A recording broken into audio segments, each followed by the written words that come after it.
வணக்கம் மக்களே, எல்லோரும் எப்படி இருக்கீங்க? நான் உங்கள் மதுரை தமிழ் மகள். இன்றைக்கி நம்ம காணொலியில் நாககுமார காவியம் அப்படின்ற ஒரு ஐங்கூர் காப்பியத்தை பற்றி பார்க்கலாம். ஆல்ரெடி நீலகேசி சூளாமணி எல்லாம் போட்டிருப்பேன். பார்க்காதவங்க அதையும் போய் பார்த்துட்டு வந்துடுங்க. இந்த நாககுமார காவியம் அப்படின்றது பொன்னியின் செல்வன், ராமாயணம், மகாபாரதம், பாகுபலி, இன்க்ளூடிங் சோட்டா பீமம் முதல் கொண்டு கலந்த ஒரு கலவை தான் இந்த நாககுமார காவியம். ரொம்பவே பெரிய கதை. அதையே சுருக்கி சுருக்கி சுருக்கி எவ்வளோ குட்டியாக்க முடியுமோ அவ்வளோ குட்டியாக்கி கொடுத்துருக்கேன். மறக்காமல் கேளுங்க. இந்த கதையோட ஆரம்பத்தில் ஒரு ராஜாவும் ராணியும் சமண மதத்தை நோக்கி போகணும் அப்படின்றதுனால அந்த ஊருக்கு புதுசாக ஒரு சமண மத துறவிக்கிட்ட சமண அறிவுரைகள்லாம் கேட்டுட்ருப்பாங்க. அப்போ அவர் மிகவும் சக்தி வாய்ந்த நாகப்பஞ்சமி விரதத்தை பற்றி சொல்லுவார். அப்போ ஒரு ஃப்ளாஷ்பேக் வரும். அதுதான் இந்த கதையே. அந்த ஃப்ளாஷ்பேக்கில் என்ன சொல்லுவாங்கன்னா, ஒரு ராஜா அவங்களோட முதல் மனைவியோடு வாழ்ந்துட்டுருப்பார். அவங்களுக்கு ஒரு பையனும் இருப்பான்.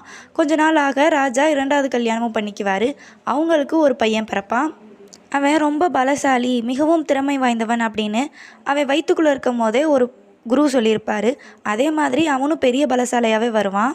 இவனுக்கு நாககுமாரன் அப்படின்ற பேர் எப்படி வந்துச்சு அப்படின்னு நான் பார்ட் 2 வீடியோவை அப்லோட் பண்ணுறேன். இப்படிக்கு உங்கள் மதுரை தமிழ் மகள்.